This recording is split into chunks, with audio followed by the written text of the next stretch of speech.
Hello everyone, আসসালামু আলাইকুম। আজকে আরেকটি নতুন ভিডিও নিয়ে চলে এসেছি। আজকে আমরা বানাবো আমের আচার। খুবই অল্প খরচে অল্প উপকরণ দিয়ে মজাদার আচার বানিয়ে আজকে আপনাদের দেখাবো। তার জন্য আমরা বড় বড় সাইজের কয়টা আম নিয়ে নিতেছি। এখানে গাছ থেকে আমরা টাটকা টাটকা কয়টা আম পেড়ে নিতেছি। আর এই আচারটি কিন্তু অনেক বেশি মজা হয়। আর এই আচারটি আপনারা সারা বছর সংরক্ষণ করে রাখতে পারবেন। খুবই মজাদার একটি আচার। ভিনেগার ছাড়া খুবই অল্প উপকরণ দিয়ে এই আচারটা আপনারা বানিয়ে ফেলতে পারবেন খুবই কম সময়ে। তো এই যে দেখুন, আরও কয়টা পেড়ে নিতেছি। এখানে বড় বড় সাইজের কয়টা আম পেড়ে নিয়েছি। আর এই আমের আচারটি কিন্তু অনেক বেশি মজা হয়। আপনারা চাইলে অবশ্যই বানিয়ে দেখতে পারেন। এখন তো আমের সিজন, একবার হলেও এই আচারটি বানিয়ে দেখবেন আম থাকতে থাকতে, না হলে কিন্তু আম শেষ হয়ে যাবে। তো এই যে দেখুন, আমাদের কাঁঠাল গাছে মাশাআল্লাহ করে কাঁঠাল ধরেছে। এগুলো দেখতে কিন্তু অনেক বেশি সুন্দর লাগে, তাই একটু ভিডিও করে নিলাম আপনাদের দেখানোর জন্য। দেখুন কত সুন্দর সুন্দর কাঁঠাল ধরেছে, অবশ্যই সবাই মাশাআল্লাহ বলে যাবেন। আমাদের আম পাড়াও শেষ হয়ে গিয়েছে।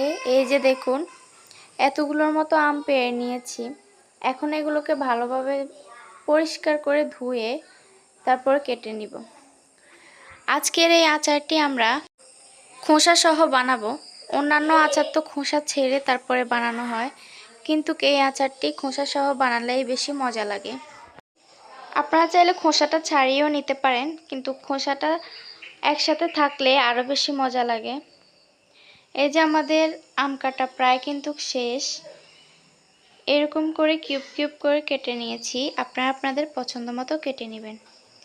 তো এই যে তারপরে একটা পাতিল নিয়েছি। পাতিলটির মধ্যে পরিমাণ মতো পানি দিয়েছি। পানিগুলো ভালোভাবে গরম হওয়ার পর ওইটার মধ্যে লবণ আর হলুদের গুঁড়ো দিয়েছি। এখন এই আমগুলো দিয়ে দিব যখন পানিটি ভালোভাবে ফুটে উঠবে। এখন আমরা এটাকে হালকা করে ভাপিয়ে নিব। এটা আপনারা অবশ্যই করবেন, কারণ এটা করলে আচারগুলো অনেকদিন আপনারা সংগ্রহ করতে পারেন। তো এখন আমরা আমাদের ছাদে চলে আসছি।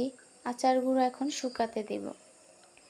এই আচারগুলো শুকালে আপনারা পুরো বছর সংরক্ষণ করতে পারেন। তো এই যে ভাপানো আমটাকে আমরা এখন ভালোভাবে শুকিয়ে নিব। একটা ডালা নিয়েছি, ডালার উপরে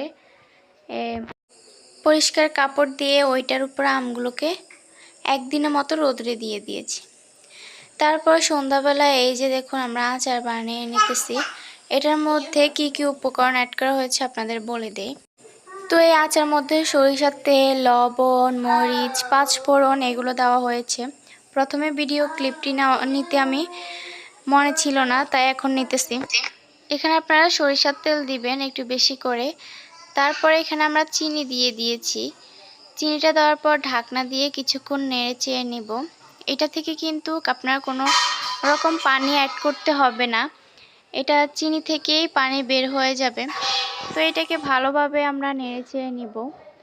আমাদের চ্যানেলে যারা নতুন, অবশ্যই চ্যানেলটিকে সাবস্ক্রাইব করবেন। আর কি কি রেসিপি পেতে চান অবশ্যই কমেন্ট করবেন, বেশি বেশি করে লাইক করে দিবেন। তো এখন আমরা এটার উপরে দিয়ে দিয়েছি পাঁচফোড়ন গুঁড়া। এটাকে দিয়েও ভালোভাবে আমের সাথে মিশিয়ে নিব। এই যে দেখুন, আমাদের আমের আচার কিন্তু একদমই রেডি। এটাকে হচ্ছে আমরা আরও কয়েকদিন রোদ্রে দিব। রোদ্রে দেওয়ার পর আপনারা অনেক দিন ধরে সংরক্ষণ করতে পারবেন। আপনারা নর্মাল ফ্রিজে রেখে তারপর এটাকে সংরক্ষণ করতে পারবেন সারা বছর। এই আচারটি খেতে অনেক মজা হয়েছে, আপনারা অবশ্যই ট্রাই করবেন। আজকের মতো এই পর্যন্ত। আল্লাহ হাফেজ।